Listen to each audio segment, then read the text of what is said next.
Hello everybody, Manithral here, and welcome to the weekly update video for RS3. The slight delay, so I do apologize of course, but life comes up sometimes. However, this week though, we do have a light week for those who are caught up to speed, but so this week the patch notes are, and this is all this week is a patch week. There is some more information, of course, if you're looking for the pink skirted player events and stuff like that, or if you want to know what the patch notes are. The patch notes start with the Requiem for a Dragon, so inspecting Zargoth's ring while wearing it no longer unequips it. The material storage container at the Memorial Gothics should no longer be affected by configuring the material storage container at the Archaeology Guild.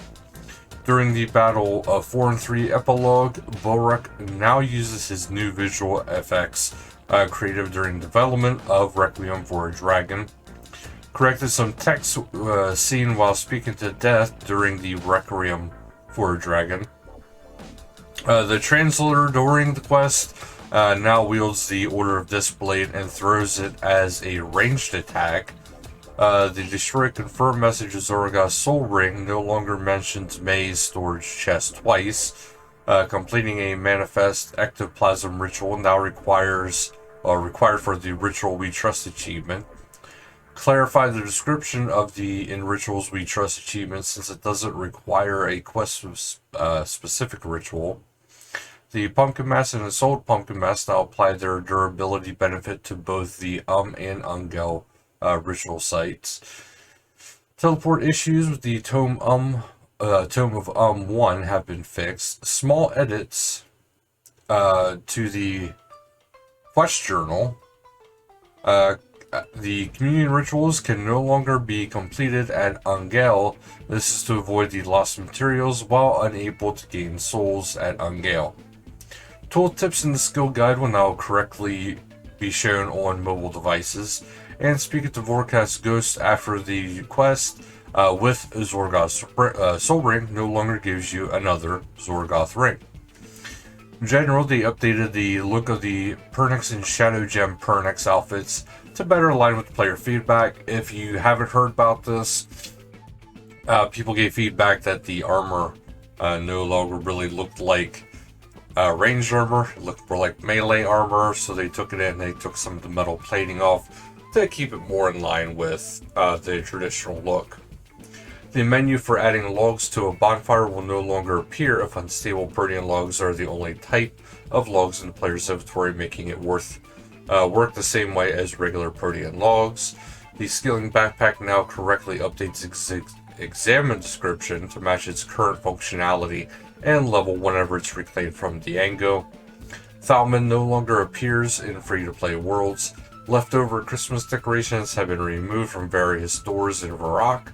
The On the Wings of Air song required for the Music Maestro is now unlocked for players who have completed the Jack of Spades, if not previously unlocked.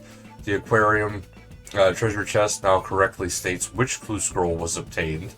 Cadaver berries are no longer listed under the junk category in the bank.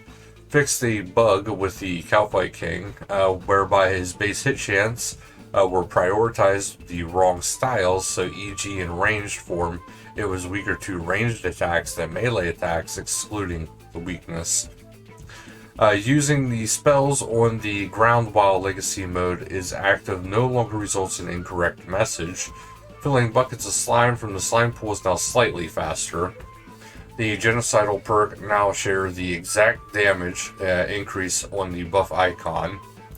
If a player has blocked XP in a skill via an Astroth and lends that skill to another player via the assist system, XP earned for the assister by the assistee is now blocked. So you don't get it if you don't want it, basically. Sliski's health bar should now disappear when the boss fight, whenever the boss fight during the Sliski endgame is over. The I meant to do that achievement now requires 5 agility and has been moved to the agility achievement category. The hyphen agility course lap timer now counts when the player is busy and saves the lapse time on the client when logged out, or logging out, capping at under an hour. The Stick a Knife in achievement can once again be unlocked by passing through a web in the Varrock sewers. And the Treasure Hunter calendar is soon going to be starting. The Assassin's Return. A little bit of time yet for Genie's Wish, but the main one for this time around is going to be the Assassin's Return. This will be starting May 2nd and ending on May 6th. And yes, it is May already, guys. There is a new shadow version, as you can see here, and there's also a Shadow Step Aura, as you can see here in this here slight little video. Well, loop. Anyway, the creature-specific versions of Slayer wildcards that provide 75% Slayer XP on task drop rates whilst off. So, there is something to keep in mind. Check out for the Slayer wildcards. And then we head into the community showcase. Up first, we got what looks to be like an awesome movie promo. It's just an advertisement for the combat beta that just took place not that long ago. And this is by Quadri. And this is a pretty cool image here, right here. It still seems kind of weird that the combat triangle is no longer in existence, but it is pretty cool. And Taffing Spy has given us a little bit of an image here by the Modrat Bilrock, looking at us with hopefully respect. And then we go into RuneTube.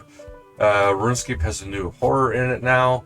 OS RS players return to RS3, and they're asking about what is wrong with this cat, and that cat is kind of weird, I'm not gonna lie. If I remember correctly, he's the one by the well.